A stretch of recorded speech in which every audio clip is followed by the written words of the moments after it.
know that as your waist expands, your brain shrinks? What? Yeah, it's related to Max Lugavere. He's the author of the New York Times bestselling book, Genius Foods. A brain food expert. He's just the best in the world at what he does. There's a lot of misinformation out there. And so my passion is to know what's true. So when it comes to sugar, your average adult today is consuming 77 grams of added sugar every single day. That's almost 20 teaspoons. Jesus Christ. But the issue is we're designed to overconsume those foods. So you're fighting against millions of years of evolution. How do we solve that? I haven't gotten asked that anywhere else. So controversial new research surrounding meat in our diet. Red meat is not associated with the health problems we've been told for decades. People will try to censor you in talking about it, but we know that animal products in particular contain nutrients that are very supportive of good mental health. And there have been a number of studies that have shown that particularly vegan diets put people at increased risk for depression, at least a doubling of risk. I mean, food is so powerful. It's medicine. I get passionate about this because my mom was a vegetarian. It's clear that her low meat diet didn't protect her. There was a period where she got really bad really fast, and then she passed away. It was just so incredibly hard. There were times I thought about suicide. It really showed me how fragile life is. We have incredible agency to change our destiny and to change the way, really, ultimately, most of us are aging today. So how do we change that?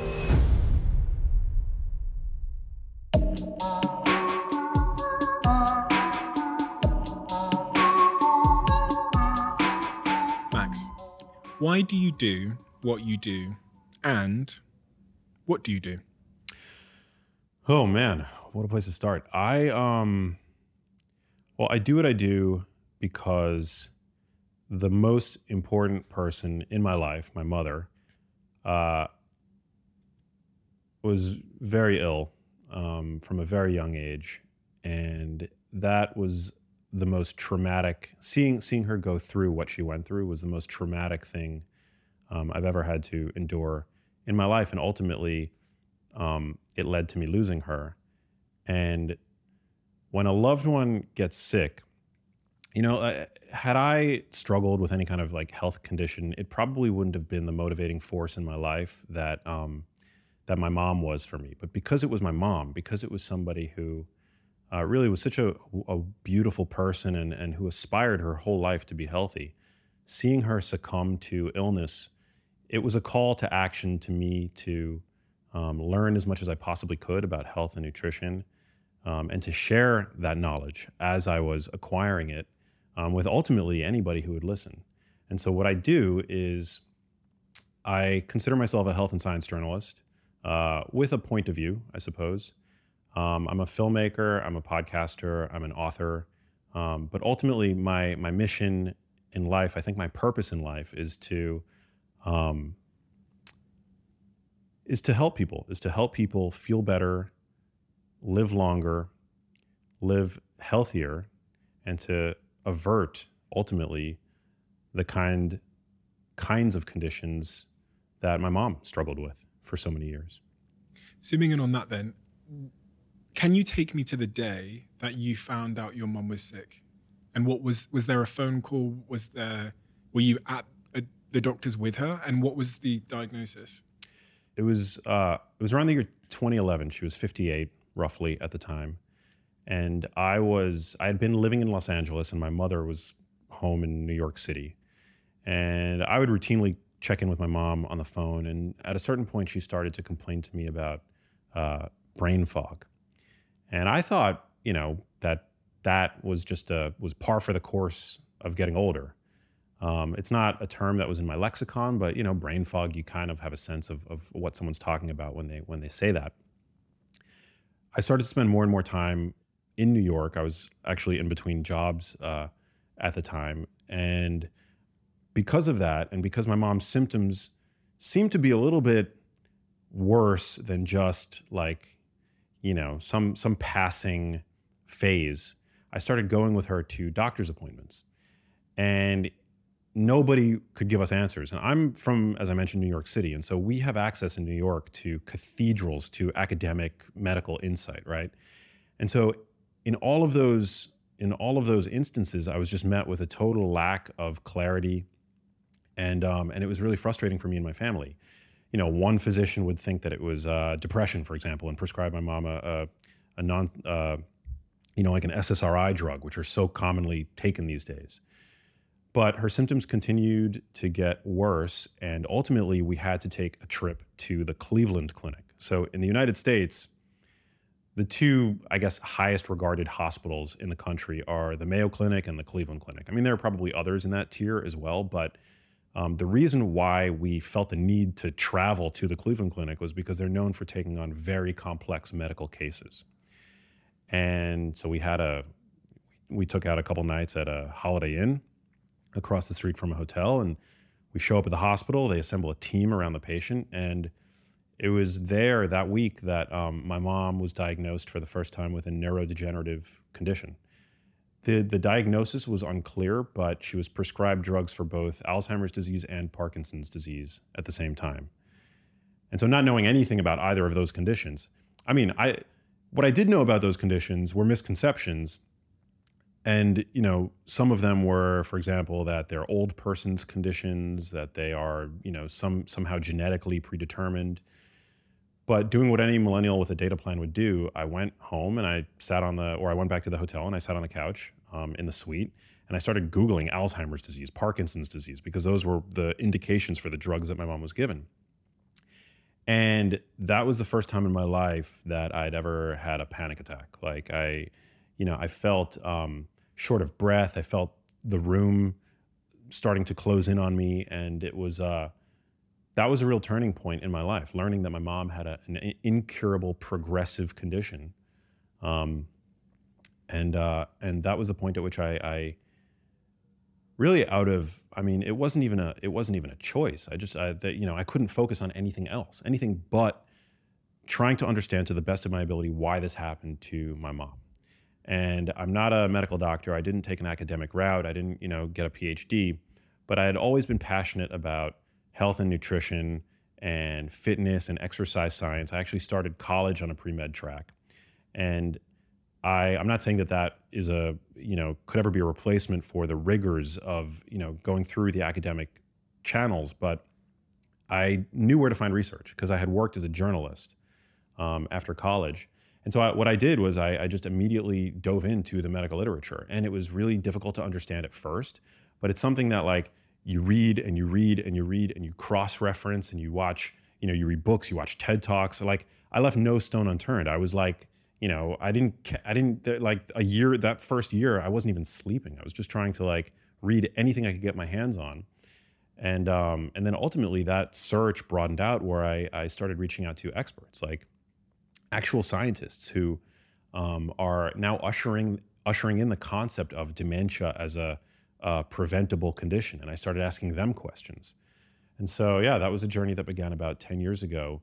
But it was really motivated by that sort of initial incident where my mom was first diagnosed. And it continued to, watching my mom decline over the following years was really, it was just so incredibly hard that it just further cemented my mission, to try to understand all that I could about these conditions. Because by the time you show up to your doctor's office, a lot of people ask, why me, right? It seems like these diagnoses are something that that the condition that we're being diagnosed for happened overnight, right? But it's not.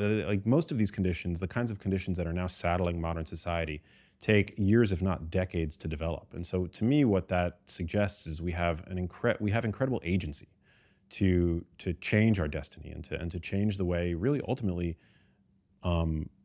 most of us are aging today. And so I became obsessed, and I still am. So let's talk about Genius Foods then. Yeah. Chapter 3 of this book, you talk about sugar. Yes. Sugar is something I've thought a lot about recently. I'm on a bit of a food journey myself, trying to correct a lot of things in my diet. And to be honest, I find it all absolutely intimidating, contradictory, to the point that I'm not sure where I feel like I'm being pulled and pushed from pillar to post. So I'm very keen to try and simplify my understanding of some of these sort of basic nutritional concepts. Sugar. I'm going to ask you if it's good or bad, and I'm asking that because I'm a Neanderthal and I just want things, a lot of my questions on this subject matter will be very simplified, and hopefully whoever's listening to this at home shares an equally primitive brain so I can be a bridge to them. But sugar, good or bad? It depends. I knew you were going to say that, and I knew it was a stupid question. Well, that's the kind of answer that you should expect from somebody who really knows what they're talking about. The biggest problem, I think, today with regard to sugar is added sugar. So it's not sugar that's naturally found in food. All plant foods have some quantity of sugar. Even kale has a tiny amount of sugar. Mostly, you'll find it most concentrated in fruit, obviously, which is like the primary source of naturally occurring sugar in the produce section of the supermarket in whole fruit. But the most pernicious source of sugar today is the added sugar. The sugar that is added by food manufacturers to ultra-processed foods, usually with the intent of making those foods hyper-palatable. Basically, these foods, one of the major problems with most ultra-processed foods is that they push your brain to a bliss point beyond which self-control becomes really difficult, if not altogether impossible. I can relate. Yeah, it's like the pint of ice cream, right? We've all had that experience of going over to the freezer, breaking out the pint of ice cream, flipping the top, taking a spoonful, only intending on having that spoonful. And then before you know it, you're looking at the bottom of the pint, right? I've been there. Everybody I know has been there. It's just, the problem is that people tend to think that it's a moral failure, right? That they screwed up when they're unable to moderate their consumption of those kinds of foods, whether it's ice cream or cupcakes or cookies or what have you. But the issue is, the real understanding here is that it's not a moral failure. We're designed to overconsume those foods because they light up fireworks in our brain's reward centers because they're so calorie dense. And now we live in a time where we've solved for the food scarcity problem, right? We have food overabundance. This is the first time in human history where there are more overweight people walking the planet than underweight people. So we've solved that issue. But our brains, they're still operating on version 1.0 of the operating system that told them that when we encountered sweet foods, or even savory foods for that matter, because salt is actually a very valuable nutrient as well, that we shouldn't stop consuming them because we don't know when the next feast is going to be, right? It was like there were periods of feast and famine. And so our brains and ultimately our palates and our, our willpower are doing exactly what they're programmed to do. So you're fighting against millennia, you're fighting against millions of years of evolution when you try to moderate your consumption of those foods. And I think that's the real problem with added sugar. We tend to overconsume it. We don't tire of eating it. It gives foods this quality of being hyper-palatable. And it also has a number of, inconvenient, let's just say, hormonal effects that when we really go overboard, aren't doing our health any favors. But for your average person today, we live in a world where, at least here in the United States, 1 in 2 people is trending towards obesity. Not just being overweight, but like obese, 1 in 2. So out of every other person, that person has clinical obesity. And 1 in 2 people also have some degree of glucose dysregulation. And glucose is essentially sugar. So for your average person, for most people today have some degree of metabolic dysfunction. The vast majority, in fact, do.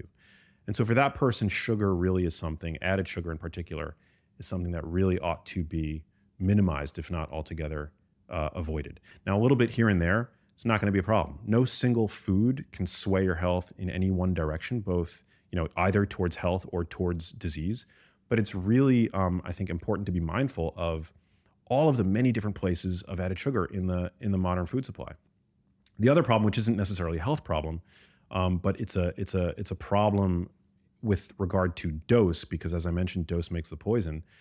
One of the biggest issues with added sugar is that our consumption of it is insidious, meaning it's just hidden everywhere.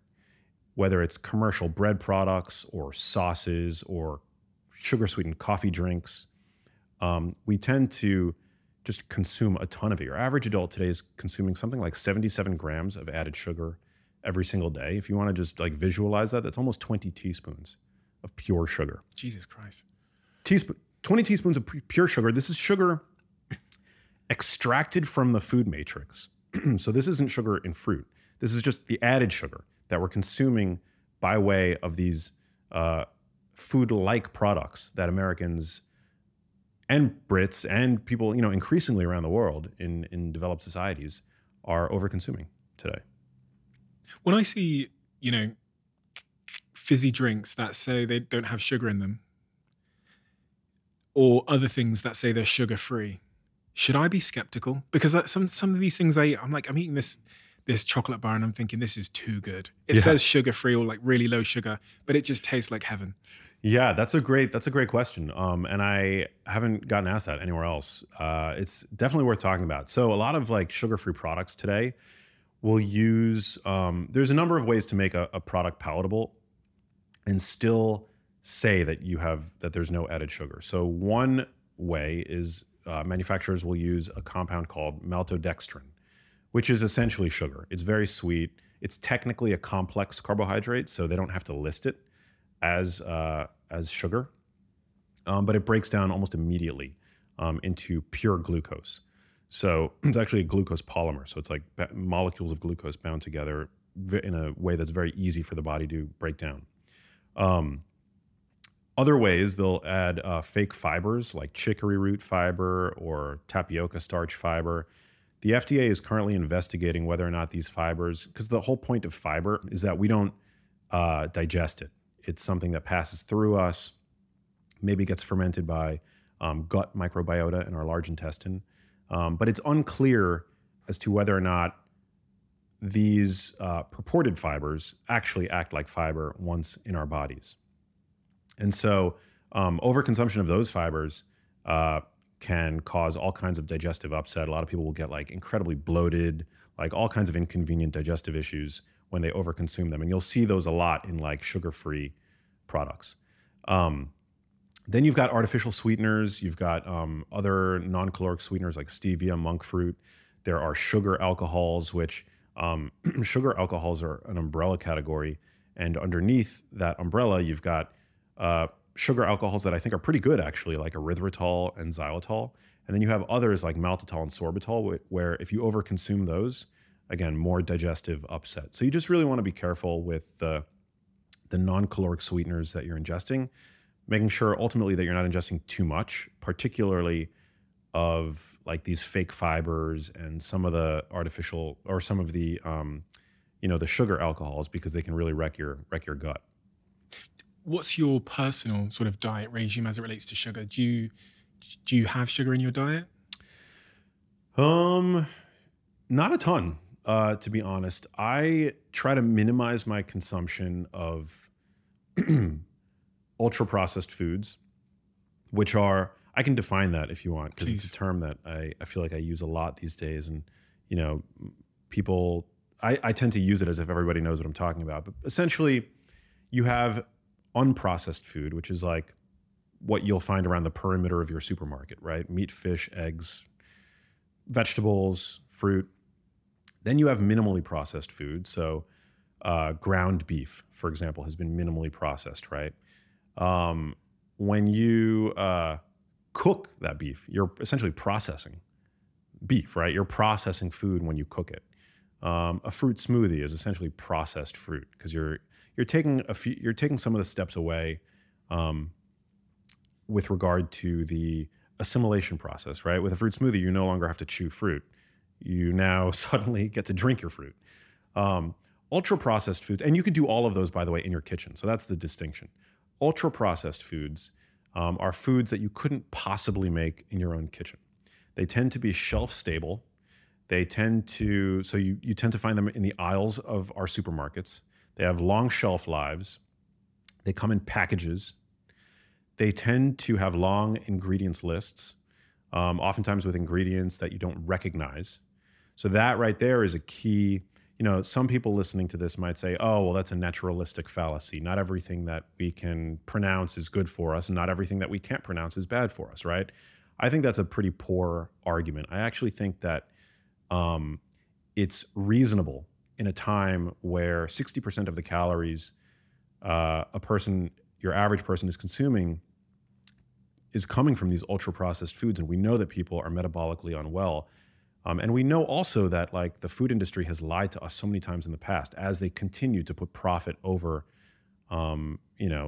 consumer health and well-being, I think it's totally reasonable to want to know what's in your food. So if you can't identify and therefore recreate the product in question, chances are it's an ultra-processed food product. I was going to ask the question then, are all ultra-processed foods bad? Great question. So I would say that as a screening tool, ultra-processed foods, you generally want to avoid them. As a diagnostic tool, are individual food products that happen to be ultra-processed necessarily bad by virtue of their processing? Not all the time. And some examples of some ultra-processed foods that I think are actually quite good, although again, they are in the minority, would be, for example, like whey protein. You couldn't make whey protein, or most of us couldn't make whey protein in our kitchens, right? Fat-free plain Greek yogurt, I think, is a great high protein, low cost, low calorie food. You generally couldn't make that in your kitchen. Like you could if you really wanted to put in the time and effort. Dark chocolate is something that tends to be made in a plant, right? But we know that there are significant benefits to the consumption of dark chocolate. I think food manufacturers are becoming wise to this, and so now you'll find various high protein options that are shelf stable and the like. And it really has to be determined on a case by case basis. Mm-hmm. But just in general, ultra processed foods are a big problem because they tend to be not the best for us. Like the majority of ultra processed foods that people are consuming are refined grain products packed with added sugar, excess sodium. Sodium's not bad, but we tend to overconsume it today because of its presence in these ultra processed products used as a flavor enhancer. So most ultra processed products are bad, and it's sort of like the analogy that I'll draw. It's sort of like the BMI. I don't know if you're familiar with the BMI, but BMI is a way that it's a screening tool for obesity. So when you look at the population level, most people with a certain BMI past a certain level are either obese or severely obese. And it's a screening tool. It's not a tool that any physician would use to diagnose obesity because you have to look specifically at a person's body composition. You hear stories all the time like The Rock being technically obese, right? That's why BMI is not a good diagnostic tool, but it is a fairly trustworthy screening tool. So similarly, ultra-processed foods, there are definitely some exceptions, but in general, they're a food category to be minimized. I'm just off the back of trying to have a ketogenic diet. I tried for about 2 months. Yeah. Went well in terms of the superficial results I think I was seeking. Felt great as well in terms of my focus, my performance. I just felt really good. I felt lighter. The digestive challenges I was having and the pains and the bloating had completely vanished for those 2 months. But I couldn't stick at it. For maybe I have fragile willpower or something. And then I had 2 guests come on my podcast who talked about the ketogenic diet, and they both alluded to the fact that the issue with it is your human's ability to stick to the thing. Yeah. What's your position on the ketogenic diet? And I know in your book, I think chapter 11, you talk a little bit about you seem very pro ketogenic diet. Yeah, I'm pro the ketogenic diet in certain contexts. Okay. I'm not necessarily pro the ketogenic diet in every context. You don't need to be on a ketogenic diet for weight loss. I think that's a big misconception. But the reason why I talk about it, you have to understand the context of the ketogenic diet within Genius Foods, which is that from the standpoint of the brain, it's a very important diet. It's an important diet to study. It's an important diet to talk about. As I've mentioned, we've been using it to treat certain types of epilepsy for 100 years at this point. And that's because it's the only diet that changes the biochemistry of the brain. It does that in a very significant way. It provides an alternate fuel substrate to the brain, which normally relies on glucose. But in certain situations, the brain can't rely on glucose. For example, with traumatic brain injury, or certainly in the setting of Alzheimer's disease, where the brain's ability to generate ATP from glucose, ATP is the brain's primary energetic currency, is diminished by about 50%. And so, if you're able to essentially keep the lights on, so to speak, by providing the brain with this alternate fuel source, then that's a really powerful idea and needs to be studied. And there have been a number of studies on, in the setting of Alzheimer's disease that have shown that, at least in the short term, the ketogenic diet seems to provide some degree of symptom improvement, which I think is really important. Now, does that mean that the ketogenic diet is going to be right for every dementia patient? Certainly not, because it is an incredibly hard diet to adhere to, and particularly for somebody with dementia. I mean, putting somebody with dementia on any kind of diet outside of the diet that they're used to is virtually impossible, right? But in Alzheimer's disease specifically, patients with Alzheimer's disease will actually start to develop a sweet tooth. And it's thought that that's in part the brain, a response to the brain crying out for energy, because its ability to create energy, again, from sugar is diminished by 50%. And so getting somebody, with dementia to adhere to that diet, it's just really difficult to do. But if we can, if for example, the reader of my book, were to one day have some kind of neurological condition and want to experiment with that, then that's a great thing. We also have various ketogenic therapies, like whether it's MCT oil or powder or these exogenous ketone supplements. I know people tend to roll their eyes and think that these are like a fad now, but there's actually an FDA-approved medical food on the market for the treatment of dementia called Axona, which is basically based on these medium-chain triglycerides. So this is like real science. There's now lots of evidence suggesting that ketogenic diets can be useful in the setting of various types of mental illness. So yeah, so I mean, I just think it's so crucially important to talk about. Now, does your average person need to be on a ketogenic diet for good health? No. Does the average person need to be on a ketogenic diet to prevent dementia? No. Similarly, it's the same thing with like for type 2 diabetes, which is now super common. It's not that sugar in the diet caused type 2 diabetes. It's the overconsumption of calories and the like, and it's the overfilling. I mean, that's a whole different rabbit hole, but the overfilling of a person's fat silos that then causes fat to accumulate in other organ tissues. And so carbohydrates are part of that problem, but does that mean that carbohydrates caused the issue? Not necessarily. However, for somebody with type 2 diabetes who essentially has gotten to a point of glucose intolerance, yeah, being on a low-carb diet might actually be a good therapeutic option. It's not fixing the issue, so to speak, but that's the same. I would say that's the analogy that I would draw to the ketogenic diet. It's a powerful therapeutic diet, and and we have to keep talking about it. There's a lot of people that will that will try to censor you in talking about it now from the vegan camp, like the people who advocate for these plant-based diets, because the ketogenic diet tends to be a diet that is inclusive of animal products. In some iterations of it, it might even be a high animal product diet, right? But they're just like against it because it includes animal products. But if you're talking about neurology and you're not also talking about the ketogenic diet, then you're doing a massive disservice to patients, I think, around the world.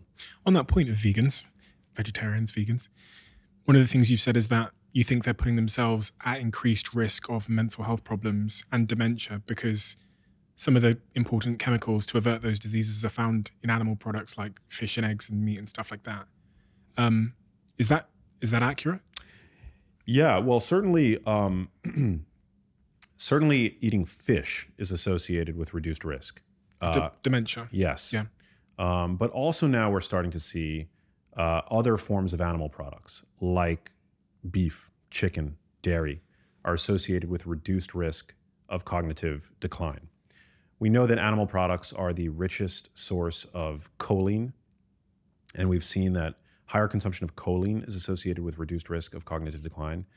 There were, just over the past year, there have been a number of really important studies, generally observational in nature. That's kind of one of the issues with nutrition science. It's really, we have very few long-term, randomized controlled trials to show us with certainty that these connections are causal. But the UK Biobank study, which is a very large population, 500,000 people, observational study, found that a dose response, meaning the more, I believe, animal products were consumed, the lower the risk of dementia and Alzheimer's disease by a pretty significant margin.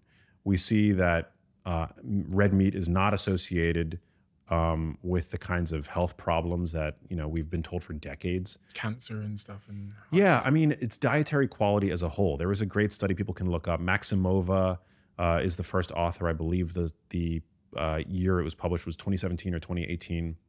They looked at all-cause cancer, and they found that when people were eating meat on a low-quality diet, meaning meat in the context of fast food, right? That, yeah, there was an increased risk for cancer. But once diet quality was high, meaning that people were eating meat with fresh fruits and vegetables, clearly a dietary pattern indicative of health consciousness, that risk of cancer was completely abolished. So yeah, early on in nutrition, I think it was, with poor quality studies. Sponsored by people that have a dog in the fight. Yeah, exactly. It's very easy to zoom out at the population level and to see links drawn between meat consumption and anything bad imaginable, right? Because most of the time, first of all, most people who consume more meat, especially in this country, tend to be more sedentary and they tend to smoke more. This is the whole concept of healthy user bias, which is so crucially important. You have to know, if you intend to know anything about nutrition, you have to know about healthy user bias. People who eat more red meat, they tend to smoke more, they tend to be more sedentary, they tend to eat more fast food. Like most meat products consumed in this country are hamburgers, they're chicken nuggets, they're those kinds of foods, ultra processed meat products. Conversely, if you look at the consumption of fresh fruits and vegetables, you see healthy user bias there too, favoring fresh fruits and vegetables. And that's, it's pretty obvious to understand why. Most people today are obese. They're consuming ultra processed foods day and night, fast food, shelf stable convenience foods, the kinds of foods foods in quotes that you would get from a vending machine, for example. Those are the foods that are the base of most people's food pyramids, so to speak. And so if you were to take a food like quinoa, for example, which, first of all, if you know how to pronounce quinoa, you're probably reading health blogs, right? You've probably listened to a health podcast or two, right?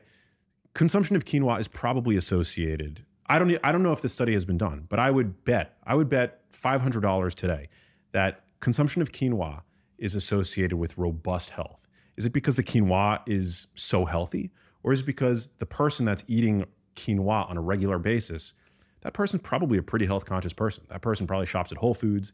That person probably has a gym membership, so that's healthy user bias right there. And so it works in the inverse sort of way with red meat.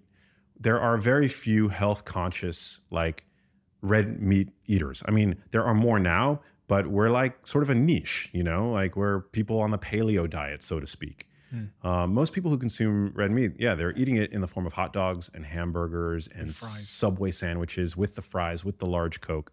So all that is to say is that it's very easy to find links. And that's why there's this funny truism in nutrition science, is that if you look in the nutrition literature, you can find a study to back up anything that you want to say. I'm always hyper conscious of that. But that's certainly the case with meat because these observational studies, they're so difficult to do. But now newer studies are showing us that when you control for these kinds of things like diet quality, that there's no association. That meat actually is a very nutritious food.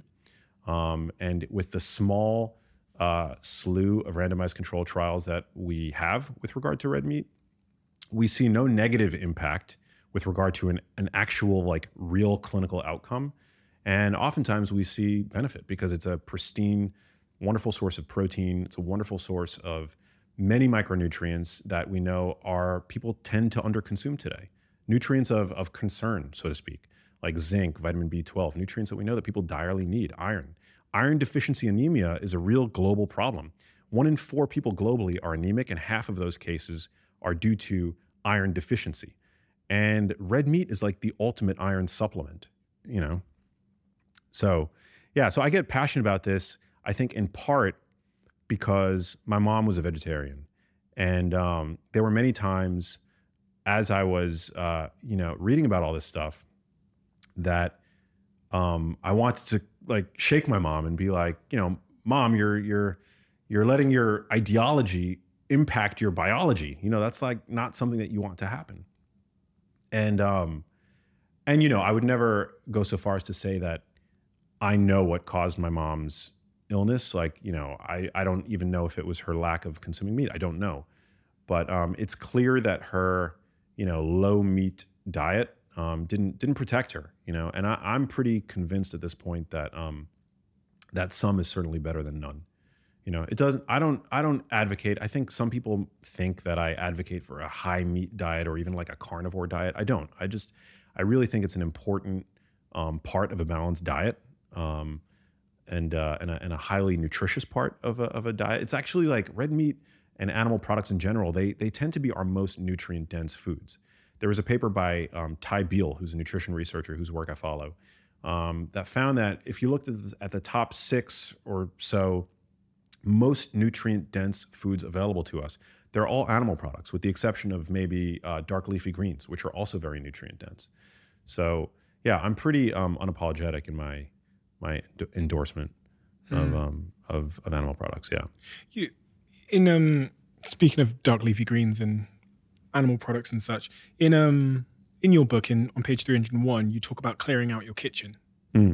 Now I'm well aware when I ask this question that if you were clearing out my kitchen, you'd first throw out all of the ultra processed foods.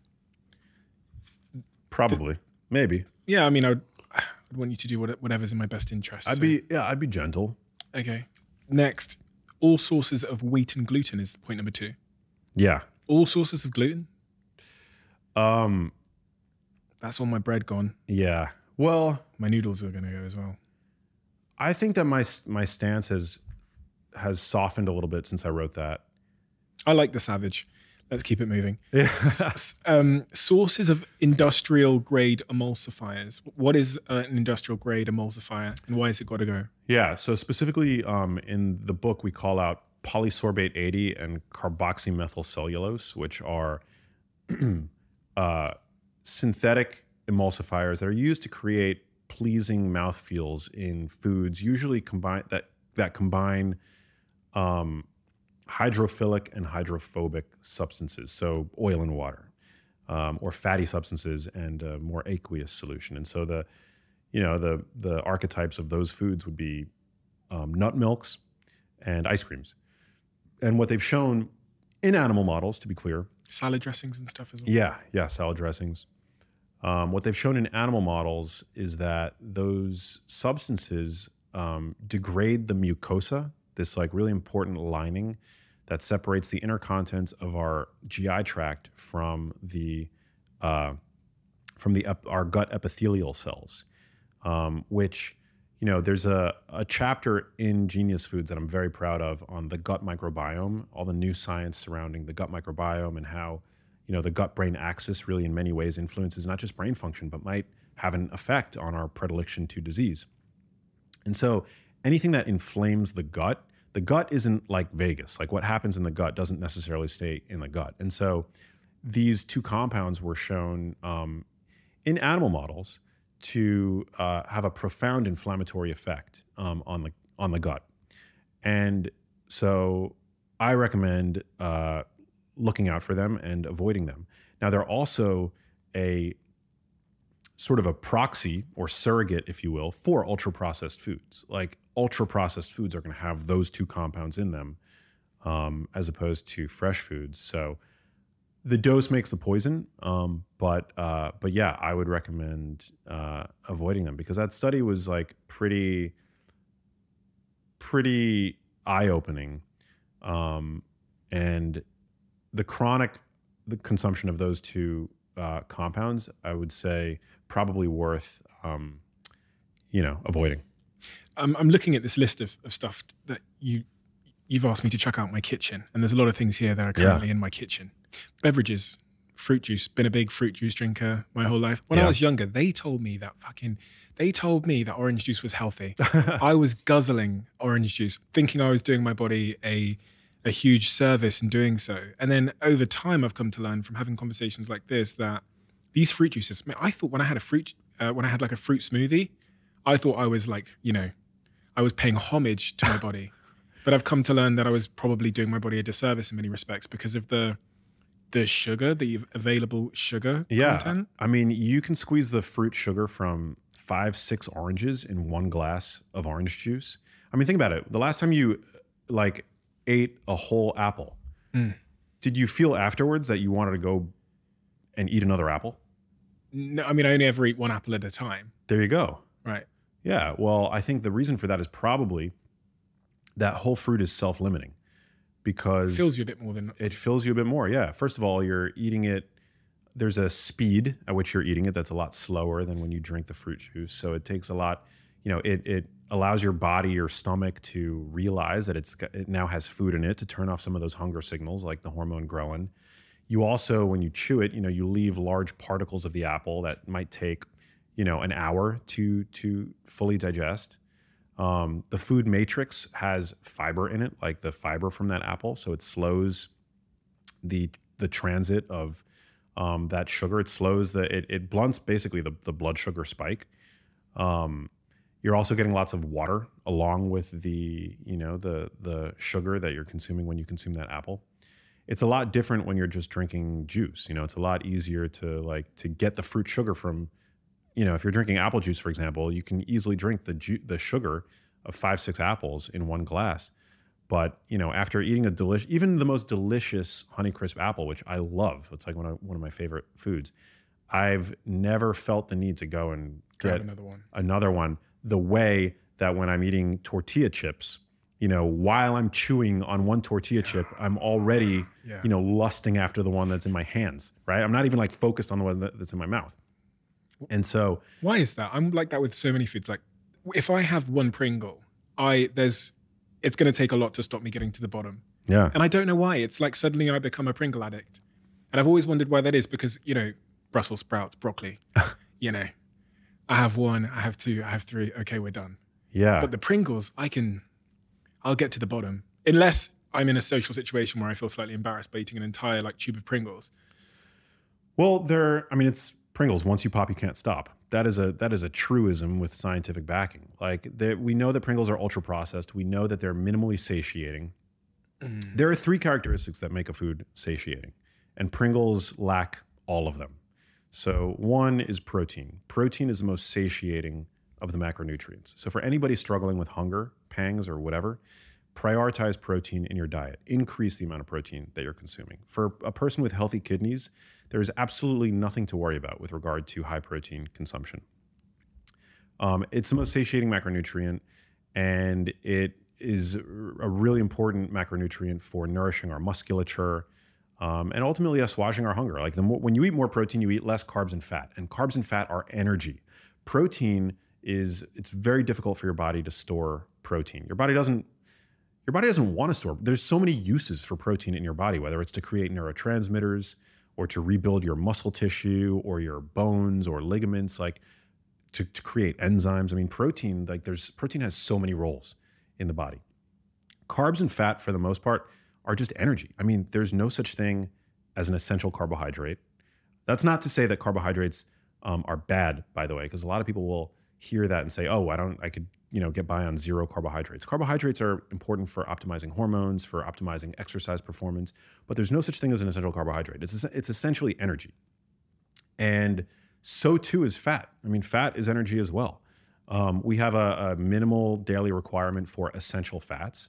And we see that higher fat can support energy, as I mentioned, you don't want to go low fat because fat supports hormone production. We see that people on low fat diets tend to have lower testosterone.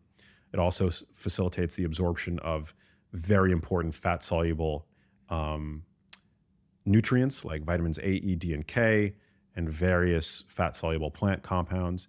But it's carbohydrates and fat that are energy, very easily stored by the body. If we can easily store carbohydrates in our liver as sugar, glycogen, and in our musculature, and we can easily store fat in fat. So protein, very difficult to store. So that's the first factor that makes a food satiating. Pringles are a low protein food. The second factor is fiber. Pringles are largely devoid of fiber. Fiber slows, like we saw in the apple example, it slows the transit of food in the stomach.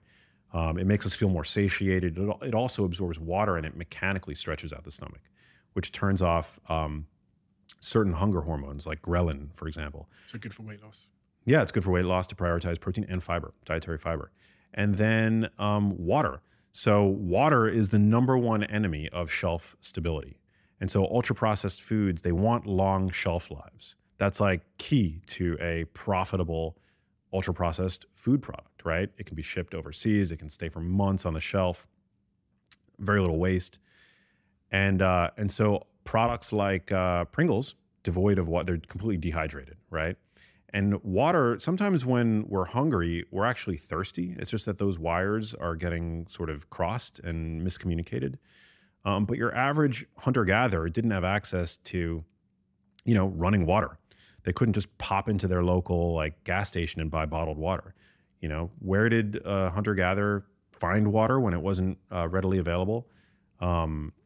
They would get it from food. They would get it from fruits and vegetables, and even animal products are a good source of hydration. So oftentimes when we think that we're hungry, we just need a little bit of hydration. So all those three factors, the protein, the fiber, and the hydration, are all severely lacking in Pringles and other ultra-processed foods, not to call it specifically Pringles. Yeah. But these kinds of foods that we now consume to our detriment today in the 21st century would have potentially saved the life of a hunter-gatherer, one of our ancestors, back prior to the ubiquity of food stability. So, yeah, not to hate on your Pringles addiction. No, it's fine. They're out. Ladies and gentlemen, I am so excited to introduce and to announce that we have a brand new sponsor on this podcast. And it's a brand that I've used for the last decade across business, across personal life, when I'm holidaying, when I'm traveling for works, even at times when I haven't had somewhere to live, and that is Airbnb. The thing with Airbnb is most people, when they think about Airbnb, they think about the guest side of the product. They think about staying somewhere and scrolling through all of the incredible homes that you can stay in. But the entrepreneur in me has always thought about the other side, which is what space do I have? What space am I living in that I could add from a supply side and to create a revenue stream from? That's what I'm fascinated by. And I'll be sharing details about that side of Airbnb in the coming episodes. Thank you, Airbnb, for supporting us on this show. It means a lot. Reading through your work was the first time I encountered this distinction between health span and lifespan. In your own assessment, what is the difference between someone's health span and their lifespan? Great question. So today we are living longer, right? Thanks to modern medical advances. Not all of us. My mom didn't have a lengthy lifespan, but generally we're living longer, but we are also dying longer. And what I mean by that is that our health spans are shrinking. So our lifespans are expanding, but we're actually spending more of our life, particularly in our latter years, sick, burdened with chronic disease and disability. And so I think it's really important that we not just have a lengthening of lifespan in our crosshairs, but that we also aspire to lengthen our health span. So we want to prevent chronic disease and disability to the best of our ability. And I think that's just crucially important. So what that implies is, as we age, that we continue to be mobile and to move about the world and to be free of depression, and we stay connected in our communities. And I think, eating a healthy diet, exercising, staying socially connected. Averting loneliness, are all crucially important. And yeah, unfortunately today, I think we tend to think only in terms of lifespan. I just want to live as long as possible. But today for many people, particularly in the Western world, it's like it's a double-edged sword, because yeah, you're living longer, but you're, most people in elder age today are frail. They have chronic health conditions, and it's a big problem. You mentioned depression there. I've been learning a little bit lately about the role that our diet plays in our mental health.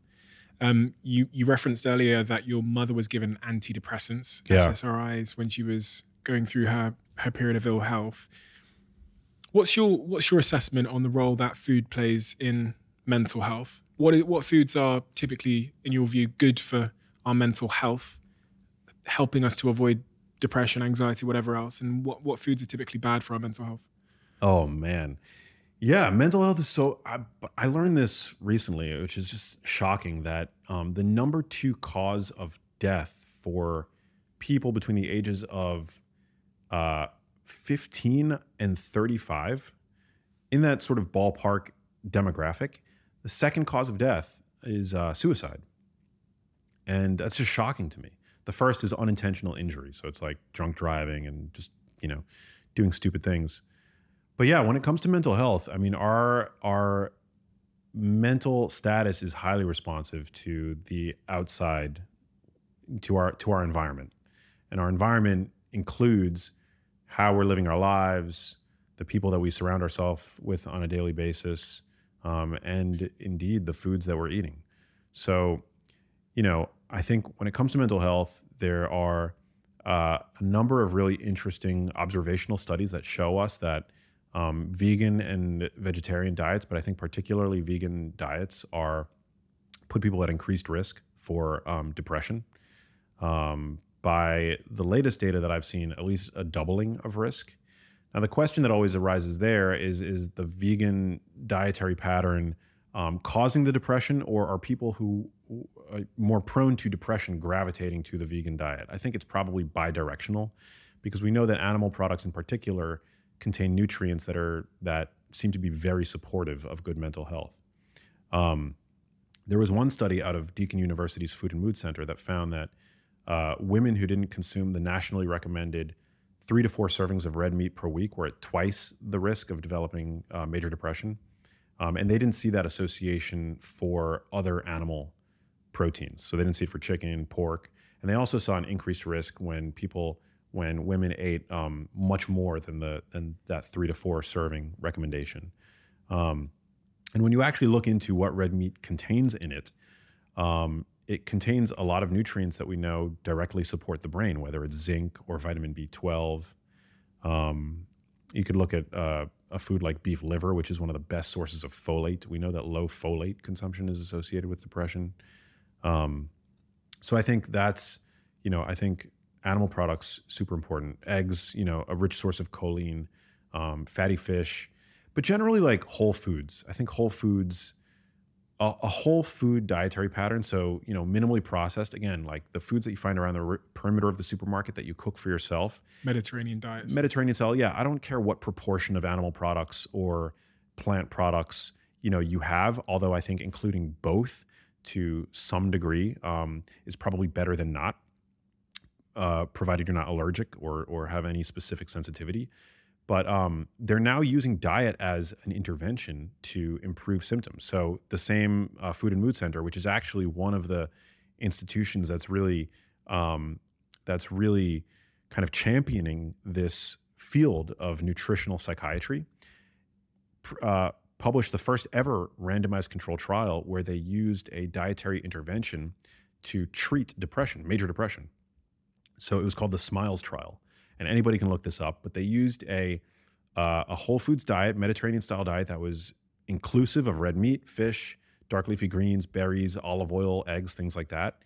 And they found that in the patients with major depression compared to controls that were treated with the standard of care, they saw something like a 3-fold increase in remission from the dietary intervention. Now, these were patients obviously that, or I guess not obviously, but they were patients that were on a junk food diet. Right. So if you're on a junk food diet, which most people are, and you're seeing, and your mood is not where you think it ought to be, I absolutely think a first line of defense should be, adopting more of these, or integrating rather more of these whole foods and cutting out the ultra processed foods. And then of course, I mean, like, sort of, you can't really talk about lifestyle and mental health without mentioning exercise. Exercise is, I mean, there's like a bounty of evidence at this point showing us that exercise is like literally medicine for the brain. Saunas, something you talked about as well. Saunas having a positive impact on cognitive function via, I believe the chemical is called norepinephrine. Norepinephrine, yeah. That's what I said. Or I believe on your side of the pond, it's called noradrenaline. It's the same thing. Noradrenaline, okay. Yeah, it's the same compound. And that has a cognitive relationship, with cognitive performance? Yeah, so norepinephrine is actually produced in a part of the brain called the locus ceruleus, which is like one of the first structures to become damaged in Alzheimer's disease. And so that's sort of like the hub of norepinephrine release. And we see that when we apply physical stress to the body, of which saunas are one type, that there's an upregulation of norepinephrine release. And yeah, so that might, in a way, sort of help, prime the body to adapt and become more resilient. Because that's essentially what stressors do to the body. That's the whole concept underlying hormesis. That hormesis, which is like low to moderate doses of a stressor, actually are as opposed to being, rather than being harmful to the body, actually elicit an adaptive response that makes the body come out on the other side stronger and more resilient. And so that is that's essentially the mechanism, the proposed mechanism underlying why it seems that saunas are beneficial to our health, but also exercise, and also cold water immersion, and also intermittent fasting, and also even some of these like plant compounds. Like we consume myriad compounds in plants that if we were to consume big doses might actually have a toxic effect, but in small doses actually are thought to benefit our health via this same hormetic pathway. But yeah, sauna use, a lot of the research is coming out of the University of Eastern Finland, which is a great place for this research to be done, because saunas in Finland are like taking a shower. So you could say, if those studies were being done here in the United States, you could easily write them off to healthy user bias, because somebody who's regularly saunaing is, or taking a sauna, as the Finns say, probably has access to a gym, probably is going to the spa regularly, probably is like putting a great deal of attention on their own physical health, right? But in Finland, that's not the case. People aren't doing saunas as like a health modality. They do it because they love it, because it's a salve to the to the cold temperatures there, and it's just a part of like the normal like routine. And so what they're finding is that you just using a sauna 2 to 3 times a week is associated with a 22% risk reduction for dementia. And using it 4 to 7 times per week is associated with a 65% reduced risk for the development of dementia. So that's like a dose response. The more you use it, the more robust the health effect seems to be. And it's not just for dementia. They've seen a reduced risk for hypertension, which we know is really important. We know that that blood pressure is really important from the standpoint of brain health. So you want to make sure that your blood pressure is healthy. Also, all-cause mortality. Now, just to be clear, these are still correlational studies, but mechanistically, there's plausibility there.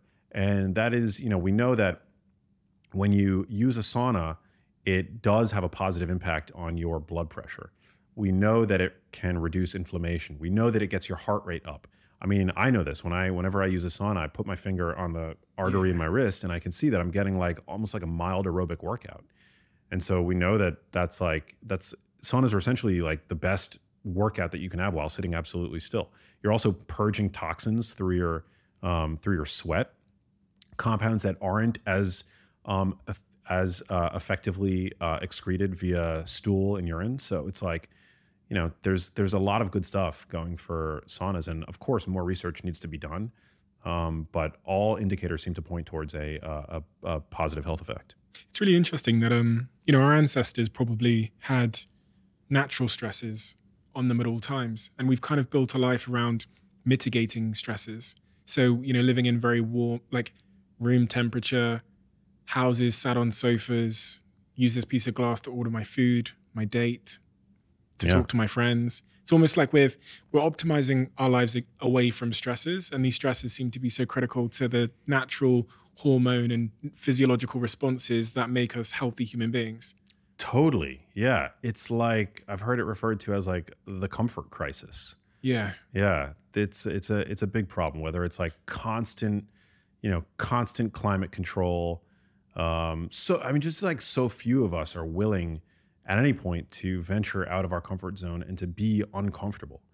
And I think our biology suffers as a result. This isn't just, this is like, there's actual now basic science underpinning this concept that when we apply stress to the body, or even via the foods that we consume, this like mild hormetic stress that we get from certain compounds, whether those compounds are in turmeric or kale or broccoli or what have you, that what doesn't kill us makes us stronger. And it fosters a degree of anti-fragility, which I love. I think it's so important. I mean, if you think about it, we didn't evolve over millennia to arrive here and be taken down by a peanut, or all of these, we're seeing this crazy spike in autoimmunity and incidence of autoimmune conditions and allergies and the like. And, I think it's a testament to how dysregulated our lifestyles have become, how removed our lifestyles have become from from the world in which we evolved. And part of what's been lost is the beneficial stress, as you've mentioned. What is the unbeneficial stress and the impact it has? Chapter 10, you talk a lot about chronic stress. One of the things you said was, ever see a person with a bulging midsection but surprisingly skinny arms and legs? This is the picture of chronic stress. Yeah, chronic stress is a killer. We evolved to see a threat, have a stress response, respond to that threat, and then go back to our baseline level of functioning, right?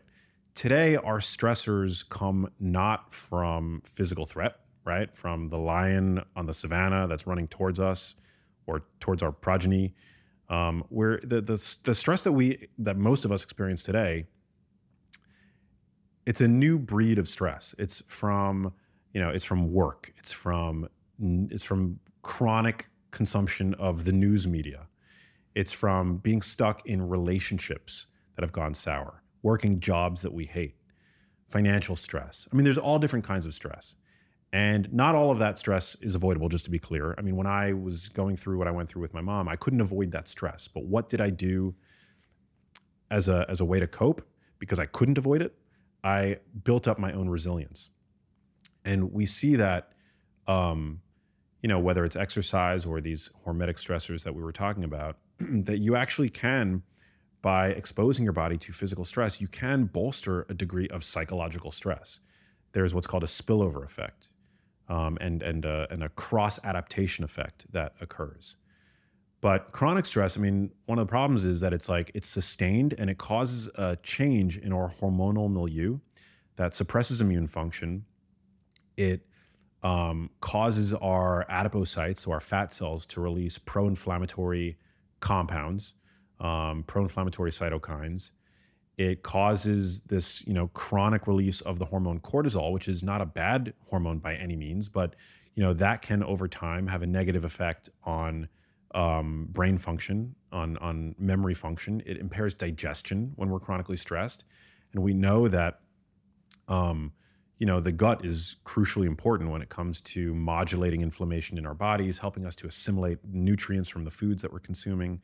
And if you're chronically stressed, you're just not doing that as well.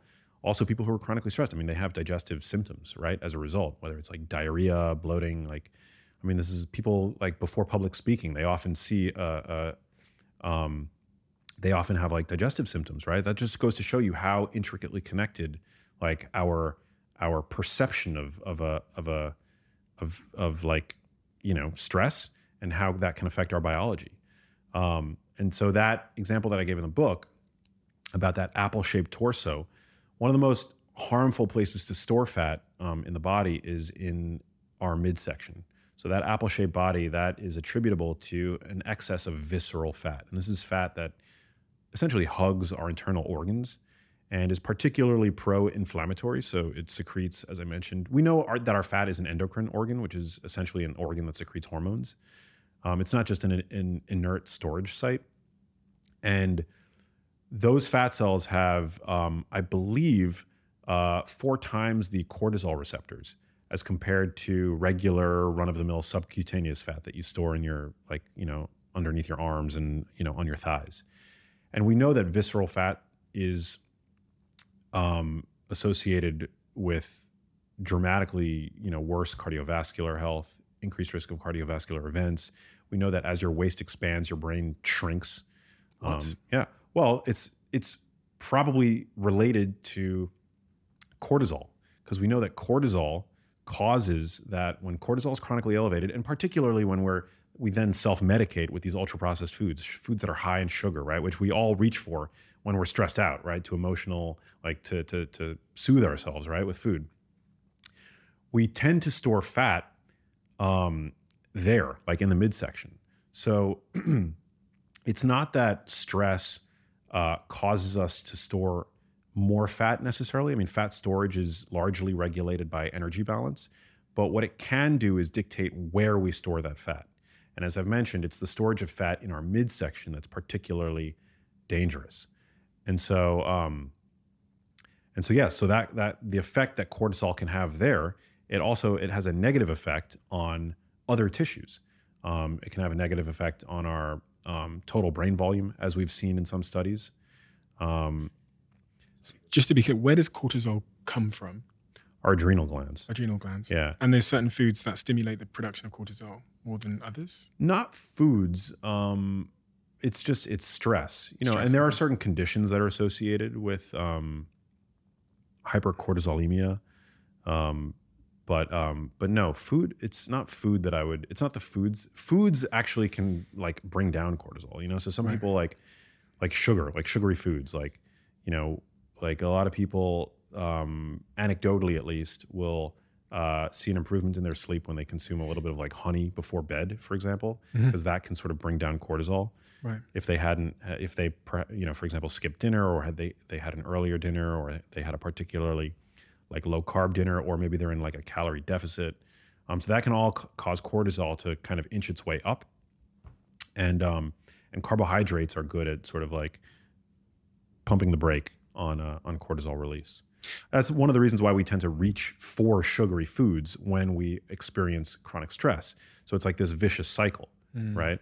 But the way to pump the brakes on cortisol release is not to like just keep eating sugary foods. It's to find and uproot the cause of the stress. You know, get out of the job that you hate. Break up with the person who's driving you crazy on a chronic basis. You mentioned honey there and sleep.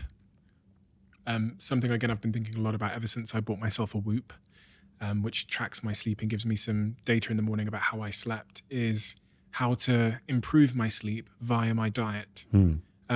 What advice would you give me there if I wanted to have deeper, more quality sleep? What should I be eating, not eating, avoiding, what times, etc.?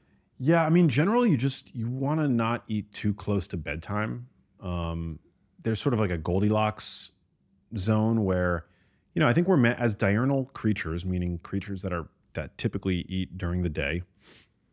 You want to eat your last meal about 2 to 3 hours before you go to sleep. You don't want to go to bed hungry. I mean, people obviously have different, you know, different preferences, and I think preference in many ways reigns supreme. But what we know from circadian biology is that we're meant to eat about 2 to 3 hours before we go to sleep, and you don't, you know, like that's to give space between your last meal and sleep, because sleep is a time for rebuilding and restoring. We see this like interesting hormonal shift in the body that is really like It's why sleep is, we rejuvenate in many ways, like our bodies, our cells, our tissues when sleeping.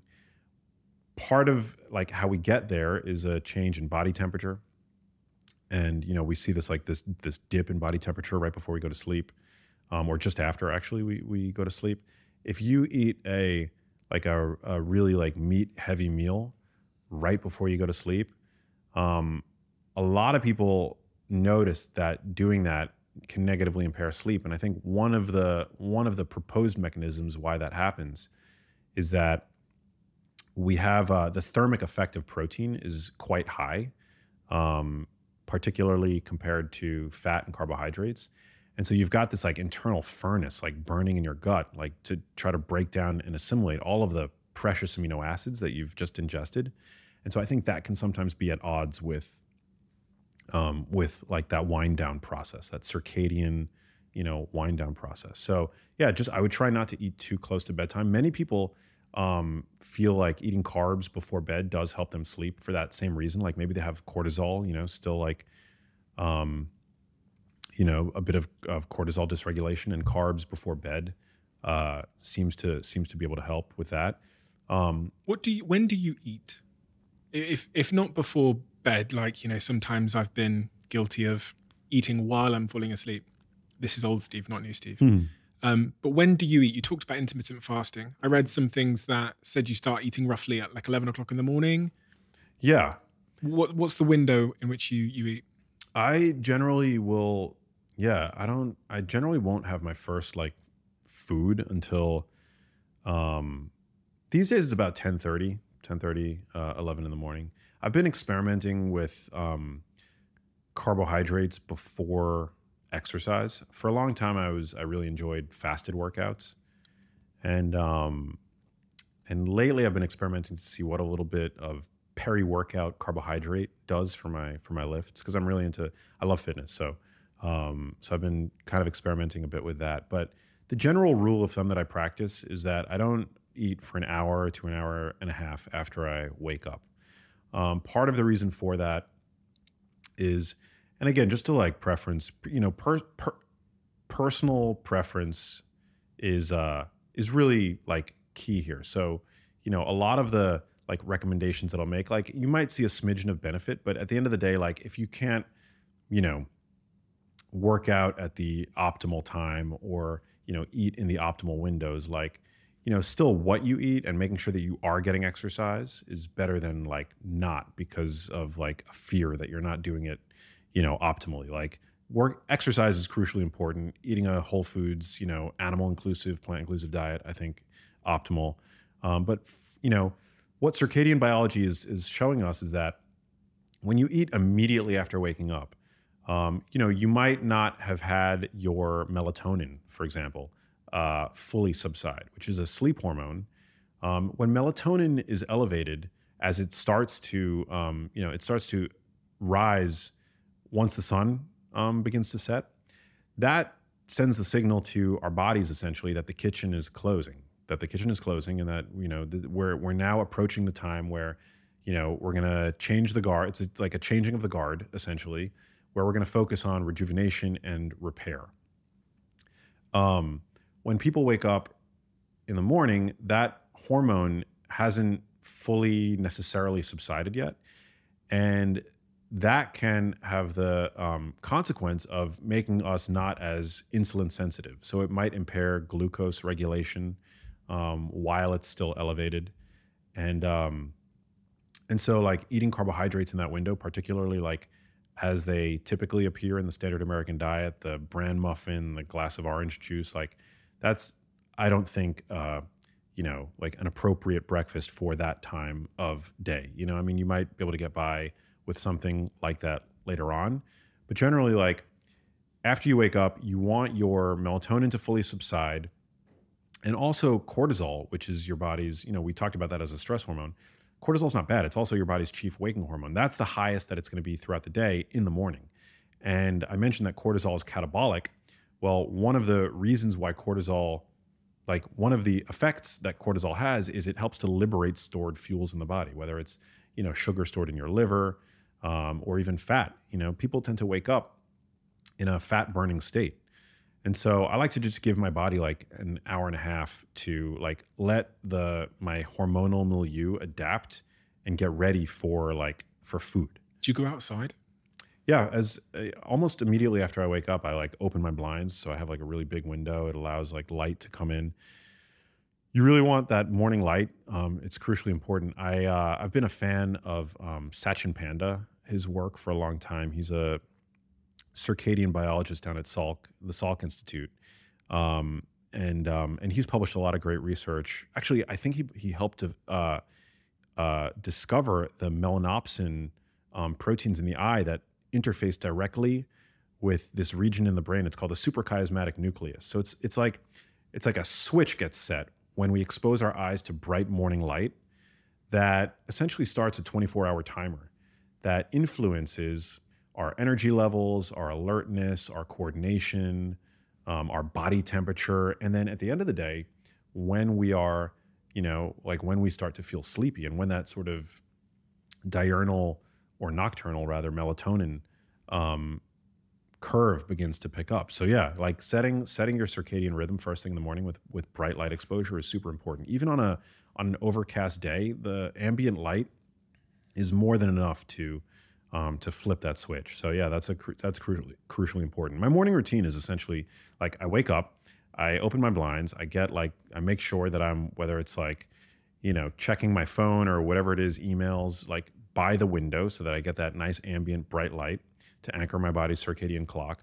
And then generally like I wait an hour and I'll have like morning coffee. And then that's, when I'll like eat something. These days, it'll be a mixed meal with like protein and carbohydrates. And that's when I will typically hit the gym soon after that. I've been asking everybody, you just mentioned coffee there. I've been asking everybody this question to try and figure out if someone can give me a new answer. But, coffee seems like this kind of miracle drug because everybody can point to the upsides of having coffee in the morning, whatever. But nobody has been able to really articulate to me the cost. And all these things in life have a cost, right? We live in a society now where many people will have multiple cups of coffee before 12 o'clock, before midday. And nobody seems to be able to tell me what the cost of that is. But there must be one because nothing in life is free. Yeah. So what is the cost? Well, everybody's different. So, some people are slow caffeine metabolizers, others are not. And so, you really have to like determine for yourself whether or not coffee is something that works well for your body. It is a type of stress. I will say that. So for people who are chronically stressed, adding coffee to the mix is probably, just adding fuel to that fire. And it's not that I want you to get rid of the coffee. I'd rather see you get to the root cause of where that stress is coming from. But it can stimulate cortisol release, and it is a powerful stimulant. We know that. It can also negatively impact sleep. It actually affects your brain similarly to bright light. So that's why, for many reasons, you want to make sure that you are consuming it, far, far away from bedtime. But it honestly is hard to find a downside to coffee. I mean, there really is good. There is good research on it. Recently, it was discovered that the caffeine in coffee acts like a natural PCSK9 inhibitor. So I know that's like an unfamiliar, it's like a mouthful, but there's a new class of, I think, relatively, benign cholesterol lowering drugs on the market called PCSK9 inhibitors. Now, I'm not anti-cholesterol or anything like this. Some of our most healthful foods actually act like natural PCSK9 inhibitors. Dietary fiber, in a way, is like a PCSK9 inhibitor. But they found that high dose caffeine actually, at about a dose of about 400 milligrams, can actually act like this drug where it makes your liver more effective at recycling cholesterol-carrying lipoproteins like LDL. And so that kind of like adds a mechanism to the observation that we've seen that people who regularly drink coffee seem to be protected against cardiovascular disease and even neurologic conditions like Alzheimer's disease, Parkinson's, and MS. So there seems to be this protective effect of coffee, but it's always important to caveat these findings with the fact that these are averages. So on average, coffee seems protective, but certainly within those cohorts that are being studied, some people are doing really poorly with coffee as well. So you just, it's something that you really have to like regularly take inventory and ask yourself, like, is this working, for me? I think one of the healthier ways to ingest coffee is to not consume it immediately after waking up, which, I'm guilty of doing many days, but like, it's generally something that's like, you're better off consuming like an hour or two after you wake up. And again, not too late into the afternoon, either. And like also, the dose I think is really important. People that develop caffeine dependency, they think that they're improving their performance with caffeine, but what they're really doing is they're treating their withdrawal from caffeine. So another way that I like to kind of make sure that I'm consuming it in the most mindful way possible is I'll take like occasional weeks off from caffeinated coffee and I'll switch to decaf. Yeah, and I feel like it sort of helps like resensitize my brain, breaks the dependency a little bit, and then I bring it back. And when you bring it back, man, you see what a drug, what a potent drug coffee really is, But in general, I'm a fan. I'm a fan of coffee. It's rich in polyphenols. It's a natural activator of our body's NRF2 pathway, which is like a detoxifying pathway in the body that's also stimulated by cruciferous vegetables. Nobody can say anything bad about coffee. It's like everybody's part of the conglomerate and everyone's got like an affiliate link or they're on payroll or something. But yeah. So it's actually changed my perspective because I just assumed that anything that was such a powerful stimulant must have a real significant downside. But I've asked a million people this question, not a million, but maybe 6 people this question, some of which have written books about coffee. And I'm still yet to hear a compelling argument against having coffee in and amongst your diet, as you say, a few hours after you wake up. So one of the things that really did catch me off guard was in your book, The Genius Life, where you talk about this study with the mice and you make the case that travel has positive relationships with health. Like it has health benefits. Not something I've ever heard anybody say before, that travel is good for our health. Yeah. Wow. I'm glad you brought that up. Because that also kind of parlays into another concept that I've been lately thinking about a lot for the first time. Well, first of all, so the study that I talk about in the second book, The Genius Life, is the fact that just how important novel experiences are for the brain. They will take mice and keep them confined to, like a limited area. And they see that they suffer. They suffer in terms of their bodies and their brains. And then they let that mouse, or they let, intervention mice go and explore what they call enriched environments. And they see something like 4-fold, like they see like an upregulation in various indicators of neurogenesis, which is really important. It's like the creation of new brain cells. So all that is to say, like, it's important to do novel things. And as I say this, this is something that I struggle with in my own life, because I am a creature of habit. And I would routinely get the sense, this gnawing sense, that I'm living Groundhog Day over and over and over again, where I wake up and I do a few things like work related, I work out, but ultimately like I've got like this routine that I love and I tend to do that on script every day. But I started to get this feeling like I'm just like waking up, doing a few things, going back to bed, waking up, doing a few things, going back to bed. Like before I know it, like my head is just like on my pillow again. And it started to get like really frustrating to me until I discovered that Groundhog Day syndrome is actually a thing. And essentially what it is, our brains are, and this ties back to the mouse study, our brains are efficiency machines, right? It's conservation of energy. Our brains and bodies don't want to do any more work than they absolutely have to, right? Because now we know that food is like ever present, always at arm's reach, but for the longest time that wasn't the case. And our brains are massive energy consumers. Our brains speak for 25% of our basal metabolic rate, despite accounting for only 2 to 3% of our body's mass. So anything that the brain can do to make its functioning more efficient, it'll do. So when you do the same things every single day, what does your brain do? It prunes away excitement, joy, happiness. Like the dopamine response is just completely blunted. And that's why, as you get older, people universally, right? It's like a human universal. People report that time just accelerates, right? Like, where did the last decade of my life go? It's not that time accelerated, right? It's just that your life has become so routine. It's interesting you say that because there's also the other stereotype that you get grumpy. Yeah. The word, yeah. It's quite typical in the stereotype that people will get older and a little bit more grumpy. Yeah, well, they get grumpy, they get stuck in their ways, they get, I mean, yeah, that's definitely the case. But they probably are getting grumpy because their lives lack the joy and excitement that they once felt, right? Time is just like accelerating, that moving walkway that we are all on towards the inevitable decrepitude of old age, right? Like, it seems to go faster and faster and faster the older we get. But it's not because time actually is moving any faster. It's because we get so stuck in our ways. Like, our routines become so cemented. And what we fail to realize, and hopefully this, me saying this like shakes people out of their comfort zones, and inspires people to shake things up a little bit. This Groundhog Day syndrome, it causes our brains to just like shear away for the sake of efficiency. I mean, it's got good intentions, right? But it shears away like all the joy. So you just become like this rote automaton.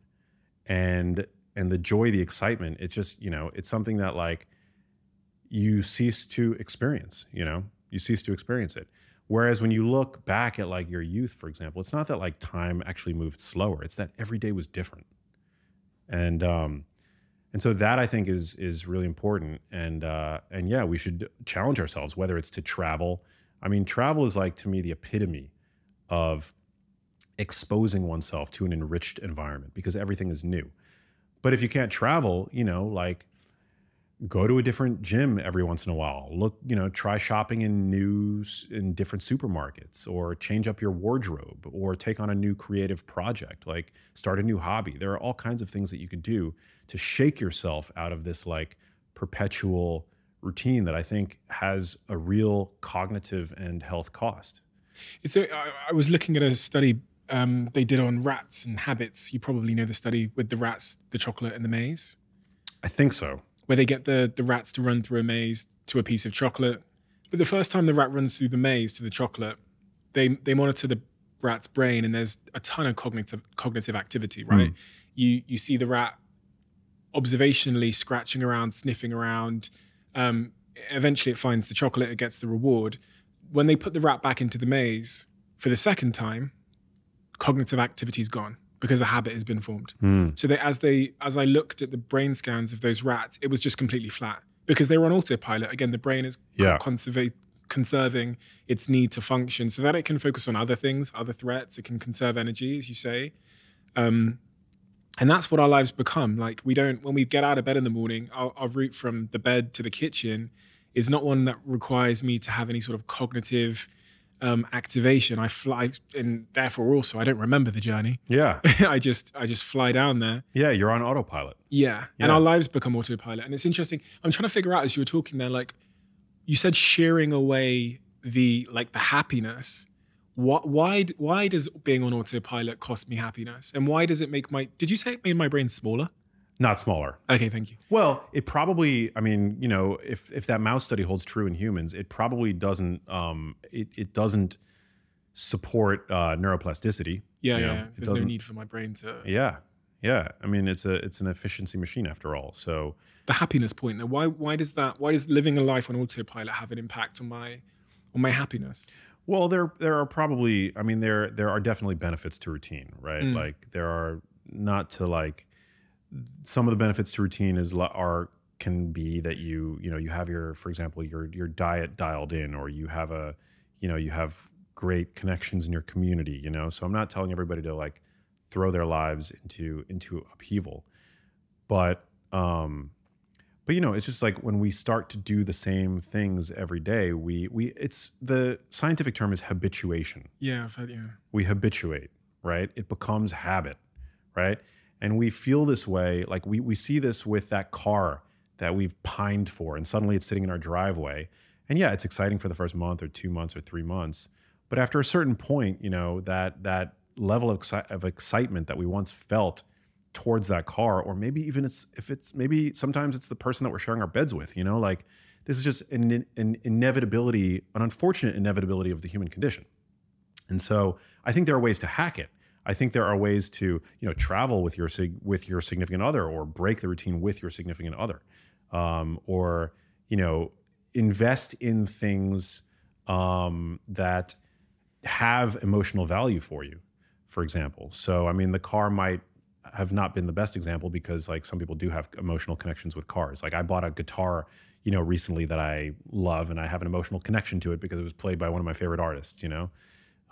So you talking about that really, it's the decline of meaning that is associated with habituation. Yeah.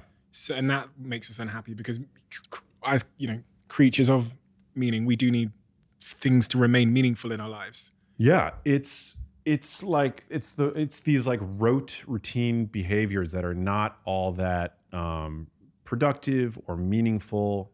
Those are, you know, it's like driving the same route to work every day, shopping in the same supermarket every day, eating the same foods every day. Like challenge your preferences, you know, like there are foods today that I enjoy that I didn't like 15 years ago. And I'm always willing to challenge like my own preferences about things. But it's like when you do the same things every day, you tend to start to overlook them. It's difficult, if not impossible, to maintain an appreciative relationship with something that's always there. It's funny, it reminded me of a study I was reading about regarding music, and how there's almost an optimal point with a song that we love where it can be repeated over and over again. So say if we're listening to a hit on the radio, it's repeated, say we listen to it 50 times. There's a point where we've heard it so many times and it's become habituated that we love it at an optimal level. And then it declines when we've heard it too much, because it loses that sense of meaning. And I just remember reflecting on that, how the record industry want to put things in our lives that have a certain level of familiarity, but not too much familiarity, because then we'll dislike it. This is why they do remixes, because there's a level of familiarity there. So we like it, but it has that novel nature, which we also really value, to make us interested. Yeah. Which habituation obviously kills. Like habituation and novelness are inversely, you know. Yeah. No, it's true. It's there's this quote that I love. I'm a huge James Bond fan. We were talking a little bit about, like, you know, before we started rolling, but like in the latest film, there's this wonderful Jack London quote at the end of the film that they use to kind of commemorate Bond, and the quote is something like, "I shall not waste my days trying to prolong them. I shall use my time." And I love that line so much. And I think it's such a good, you know, like it's so emblematic for, I think, the life that we all deserve, you know, that we all ought to be living. I think like occasionally in this conversation about how do we live longer, like that's a nuance that gets lost. You know, it's not just about living longer. It's about living more fully. And so, yeah, I think that's part of it, you know, it's like breaking the routine and like getting back some of that joy and excitement that we have about life, you know. Maybe after listening to this, it'll be, you know, going to the supermarket and loading up on healthful food, you know, blueberries and avocado and dark leafy greens and grass-fed beef, things like that. Or maybe signing up for a new gym membership and sustaining that because of what you now know it does for mental health, exercise. So it's a balancing act, as you kind of alluded to earlier on, between familiarity, community, comforts, and those kinds of things, but keeping your foot one step outside of your zone of comfort. So you have the like stimulation and the joy and the spontaneity of life at the same time. And that's like a constant subjective balancing act that we're all trying to, you know, like where I like my comforts, but there is, you know, as you say, the comfort crisis. I can get a little bit too comfort and that will have adverse effects on a lot of things. Yeah. And that's one of the things that I challenge with in this life is like, I love my routine and I love comfort and I love, you know, but I also, I love travel. I'm not good at planning travel, and I, you know, have all these like hang-ups. What if I'm not able to like find a gym that I want to go to in this new place, or find a healthy, you know, supermarket or something to shop at? Like, these are all the things that my neurotic brain is like, okay, maybe we should just stay put, you know? But whenever I get like pushed to do those kinds of things, like to travel, I never regret it, you know? You said something earlier when you were talking about habituation about the person lying next to you in bed. Yeah. That was a brave thing to say. Yeah. Well, I'm, you know, maybe that's why I'm single. I don't know.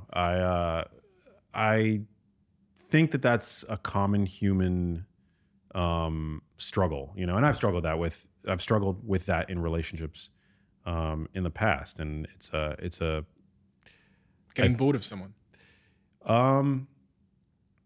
Yeah, just like not necessarily getting bored, but like taking what's always around for granted. I think that happens to all of us. It's a big problem. It's a big, sad, unfortunate, awful thing that our brains do, you know, like there's an evolutionary reason for it. And again, it's conservation of energy. So, you know, like it's not, I think like it occurs for an adaptive purpose, but I think it's one of these things that can become malignant if we're not like aware of it. And we don't actually make an effort in our lives to challenge it, to challenge that tendency that we all have, you know? So I'm not endorsing that. And I'm not saying that there is any, you know, reduction in value for somebody or something that we are like, that's always around. That's certainly not the case. But yeah, it's a constant fight. It's a constant battle. You know, I think everybody experiences this. Are you hoping to find one person and settle down with them for the rest of your life? I am, yeah. You crossed your arms there. What did my body language just say? Looked like a shield. Oh man, yeah. Well, I've had a therapist like for the past year and a half, and I'm trying to like, like, you know, kind of like unravel some of my own like, you know, early childhood like drama that, you know, that like I think has led to a more avoidant attachment style and has, you know, given me challenges with regard to commitment and things like that in relationships. And yeah, but I'm also very lucky in the sense that like I feel like I have a very rich life. Like I have a very close family. I've got a great community of friends. I love what I do for work. Thankfully, I feel very fulfilled by my work, and so it's not like a major priority for me. But I would like to like, you know, like be in a. I do want to call that in. Like that is like something that is a goal for me. But yeah, we all have like our stuff, you know, and I feel like for me, it's like I was incredibly close to my mom. Like that was like you know, we talked about that. I was incredibly close to my mom. I loved my mom. It was so hard to see what she went through. And that was an incredibly traumatic experience, you know, but that kind of like attachment that I have had from childhood to my mom, you know, it's made it like difficult. And, you know, some of the things that I witnessed in their relationship, my mom's relationship with my dad and their marriage and how bad that was at times. Some of the things that I saw, it didn't really set me up, you know, to like have the easiest time in relationships. But yeah, I'm like working through it. I think therapy's wonderful. I mean, you know, I've had a great therapist. I'm doing all the work. I'm like reading all the books and things like that. Have you been able to identify, because I can relate to many things you said about like learning the model of love as being a imprisoning one or a toxic one or an unsafe thing, like learning from our parents at a young age that like love is unsafe, it is violent, or it is this or whatever. Have you been able to identify through therapy what your sort of limiting beliefs are as it relates to like love and relationships? Have you gotten there? Oh man.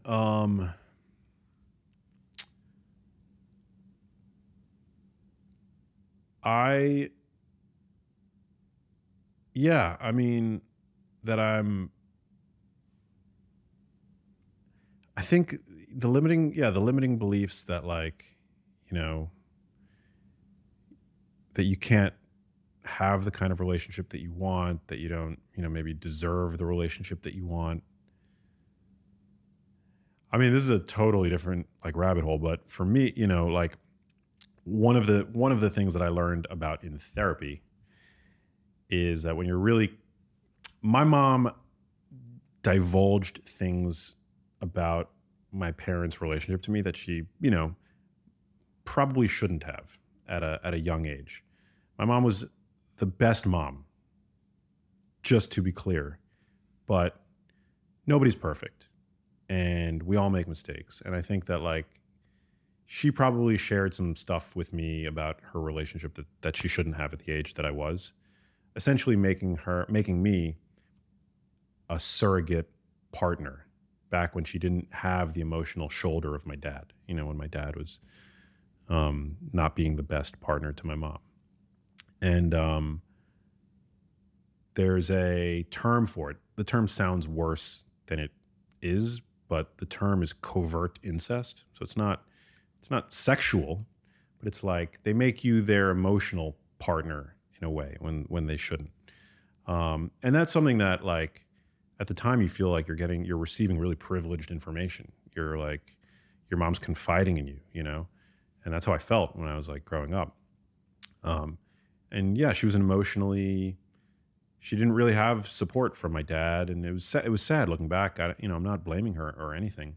Her mother was kind of a cold woman also.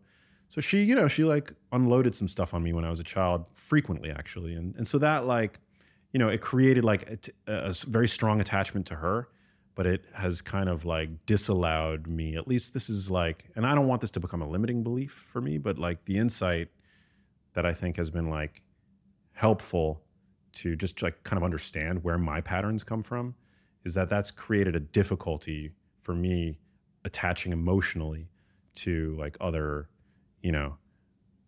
like women. And I'm getting like better. I've gotten better, but it's just a very fascinating thing because we tend to think about like childhood trauma as being like big T trauma, like I was sexually abused or something like that, which, I had a wonderful childhood. I never would have used the T word to describe anything that happened to me in my childhood. But then there's like, nobody escapes childhood social injury free. We all have trauma, whether it's like we're not picked up at the right time or we're, ignored at the wrong time or what have you. And so we all, nobody escapes childhood trauma free is what I've learned. And so those traumas, it's like a butterfly effect. They have a way of creeping out, in ways that are not often obvious when we're adults and they affect our relationships in sometimes profound ways. And so, for me, like why, I feel like in many ways I'm a very sensitive guy. I relate to women. I love, women. I've had relationships with women. Where is this like this disconnect? And I also had a relationship with one woman for a very long time. It was an on and off again relationship, and I loved her, and the feeling was mutual, but I wasn't able to commit to her. And so, it kind of inspired this like journey of investigation, like where, if I've got like everything seemingly so figured out, how come I don't have that figured out? Like where's the deficit coming from? Like where's the nutrient like deficit, with regard to like my relationships. And yeah, so maybe, that's it. I saw a really brilliant therapist, and I highly recommend for men, and women, for everybody should like go see therapy. It's been really helpful. The key, I guess, is to not let that become like this perpetual like limiting thing, and to continue to do the work and to like unravel and to keep peeling back the layers of the onion. All super helpful. We have a closing tradition on this podcast where the last guest asks a question for the next guest, not knowing who they're asking it for. And the question that has been left for you is, this is quite an interesting one. I actually really like this question because it's very interesting and slightly bizarre, but I love it.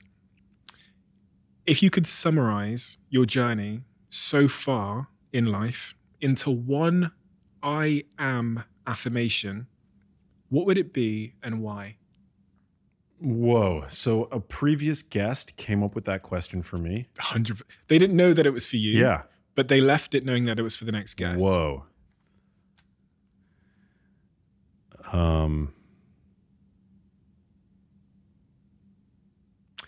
I am love. How hippie is that? I feel like everything I do is really out of love. And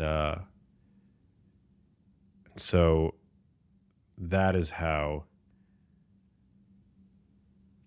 I would answer that, even though it sounds so hippie that it also kind of makes me throw up a little inside. Where does that come from? I don't know. It's a little too, like, that sensation. It feels so, it feels too self-aggrandizing, and I'm not that way, you know, like I feel like I'm, you know, I can be self-deprecating, like, to a fault, you know, like I like the fact that, like, anybody pays attention to my work, you know, it's like, it's such a gift to me. I'm so grateful for it, you know? But everything I do, like, out of love, like, you know, I started doing this out of the love that I had for my mom. It continues both for the love that I have for her, but also for the love for what I'm doing and for the research and how much I love nutrition science, as well as for how much I love generally people and how much I want to see people thrive. And so, yeah, it really has been a powerful compass for me, you know, as I navigate this crazy thing called life. Love really has been it's been a really reliable North Star, you know, for me. Max, thank you.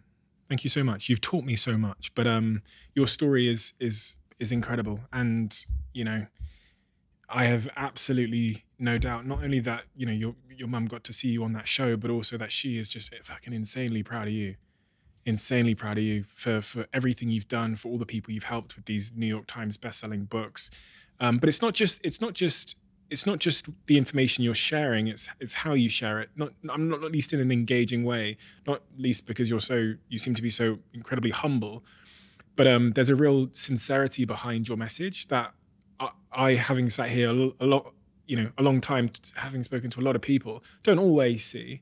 But I see that at the very heart of you. And to be fair, someone that didn't qualify in terms of getting like a medical degree or whatever would have to be driven by a pretty deep, sincere sense of curiosity and mission to go as far as you have and to sound way more articulate and educated on subject matter that people with great academic backgrounds in the field have. So thank you. And, you know, I have a real sense that you're just at the start of your journey. Wow. I really do mean that. I really feel like you're just at the start. Oh, man. And that's just a testament of how far you're clearly going to go. So, yeah, thank you for your time. Thank you for being here. And thank you for the generosity of everything you've shared. Thank you, Stephen. I feel like you're a brother at this point. It tends to happen when I have conversations with people here. Thank you, brother. Thank you, Max. Quick word from one of our sponsors. I've got a tip for all of you that will make your virtual meeting experiences, I think, 10 times better. As some of you may know by now, Blue Jeans by Verizon offers seamless, high-quality video conferencing. But the reason why I use Blue Jeans versus other video conferencing tools is because of immersion. Their tools make you feel more connected to the employees or customers you're trying to engage with. And now, they're launching one of their biggest feature enhancements to impact virtual events so far called Blue Jeans Studio. I actually used it the other day. I did a virtual event using the studio, which I think about 700 of you came to. TV-level production quality, all done by one person with very little technical experience on a laptop. So if you've got an event coming up and you're thinking about doing it virtually, check out Blue Jeans Studio now. Let me know what you think, because I genuinely believe, I know this is an advert and I'm supposed to say this, but I genuinely believe it's the best tool I've seen for doing really immersive, simple but high quality production virtual events. You know, I never really usually pick the chocolate flavored Huels. My favorite are the banana flavor. I love the salted caramel flavor. But recently, I think I in part blame Jack in my team, who's obsessed with the chocolate flavor Huels. I've started drinking the chocolate flavor Huels for the first time, and I absolutely love them. My life means that I sometimes disregard my diet, and it's funny, that's part of the reason why I've had a lot of guests on this podcast recently that talk about diet and health and those kinds of things, because I am trying to make an active effort to be more healthy, to lose a little bit of weight as well, but to be more healthy.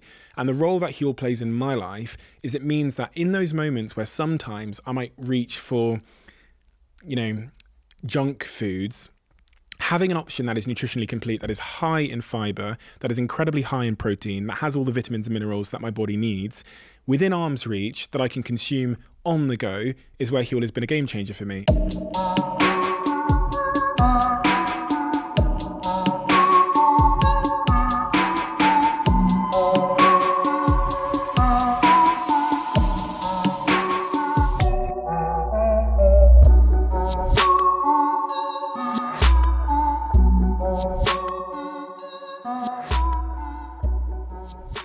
You got to the end of this podcast. Whenever someone gets to the end of this podcast, I feel like I owe them a greater debt of gratitude, because that means you listened to the whole thing. And hopefully that suggests that you enjoyed it. If you are at the end and you enjoyed this podcast, could you do me a little bit of a favor and hit that subscribe button?